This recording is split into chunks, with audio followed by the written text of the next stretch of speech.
नमस्कार सभी सनातन प्रेमियों। सभी सनातन प्रेमियों को राधे राधे, जय श्री राधे, जय श्री कृष्णा। सनातन प्रेमियों में एक भ्रम चल रहा है कि निर्जला एकादशी कब और क्यों। 6 तारीख 2025 या 7 जून 2025। मित्रों, निर्जला एकादशी क्यों मनाई जाती है, या इस निर्जला एकादशी को भीमसेन एकादशी क्यों कहते हैं। एक बार भीमसेन एकादशी क्यों कहा जाता है वो बताता हूँ आपको। भीम ने 24 एकादशियों को करने का संकल्प किया था, परंतु वो असमर्थ थे, क्योंकि वो भूखे नहीं रह सकते थे। उसमें कि वो भूखे नहीं रह सकते हैं, तो हम सनातनी क्या करते हैं, कोई भी संकल्प को पूर्ण करने के लिए उसका छोटा उपाय ढूंढने की कोशिश करते हैं। और वो ऋषि व्यास जी के पास गए। उन्होंने पूछा कि व्यास जी, मुझे ये बताइए कि मैंने संकल्प लिया है कि मैं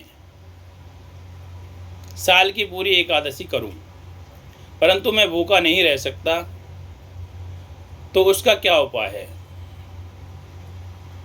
उस समय ऋषि व्यास जी ने कहा कि इसको संकल्प को पूर्ण करने का एक उपाय है कि साल में एक निर्जला एकादशी आती है, जिसमें कि जल भी ग्रहण नहीं किया जाता, और उसको साल में एक बार करने से ही, यानी निर्जला एकादशी को ही करने से साल की 24 एकादशियों का फल प्राप्त होता है। साल में यदि सूर्य उदय से पहले निर्जला एकादशी में जल ग्रहण करके और 24 घंटे तक, जब तक पारायण होता है, पारण तक यदि हम जल भी ग्रहण नहीं करते हैं, तो हमको 24 एकादशियों का फल प्राप्त हो जाता है। और यदि सूर्य उदय से सूर्य अस्त तक हम जल ग्रहण नहीं करते हैं, तो हमको 12 एकादशियों का फल प्राप्त होता है। जब ऋषि व्यास जी ने उनको ये बताया, तो उन्होंने निर्जला एकादशी का व्रत किया। तब से इसको भीमसेन एकादशी भी कहा जाता है। और निर्जल, जैसा कि कहा गया, जिसमें जल ग्रहण ना किया जाए, उसको निर्जला कहा जाता है। अब ये एकादशी कब और क्यों करनी चाहिए।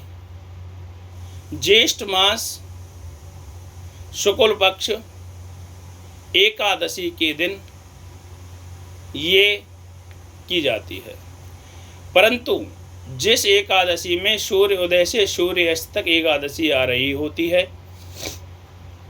उसको ही मान्य किया जाता है, जो कि 6 तारीख को है।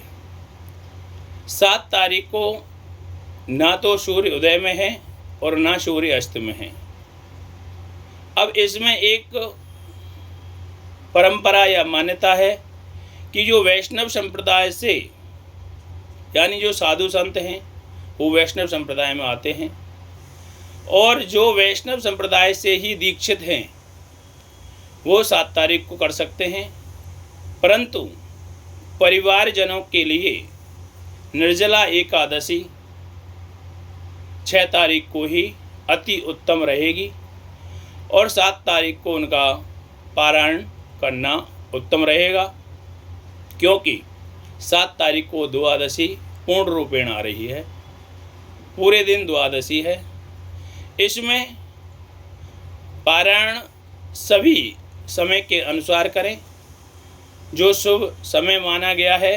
पारायण में जो 6 तारीख को एकादशी का व्रत करते हैं, वो दोपहर में जाकर के पारायण करें, और इसमें पूजन भगवान विष्णु का पीले वस्त्र बिछा करके, पीला टीका लगा करके, ऋतु फल मिठाई फल फूलों के द्वारा उनका पूजन करके, मिष्ठान के द्वारा पूजन करके अपने एकादशी का मातम पढ़ें और नियम अनुसार इसको करें। दशमी के दिन शाम से ही भोजन ना करें और द्वादशी के दिन पारण करें। नियम के अनुसार पूजन और पाठ करने से इसका पूर्ण रूपेण 24 एकादशियों का फल प्राप्त होता है। जो साल में एक निर्जला एकादशी का भी व्रत करता है या सूर्य उदय से सूर्य अस्त तक का भी नियम पालन करता है तो उसको 12 एकादशी का, और जो पूर्ण रूपेण फल लेना चाहता है वो दशमी की रात्रि से जल ग्रहण करने के बाद द्वादशी के दिन पारण के समय जल ग्रहण करेंगे तो उनको उसका फल प्राप्त होगा। इसलिए 6 तारीख को ही एकादशी करना शुभ माना गया है। परिवारजन सभी 6 तारीख को ही व्रत करें और 7 तारीख को पारण करें। जय श्री राधे, जय श्री कृष्ण मेरे मित्रों।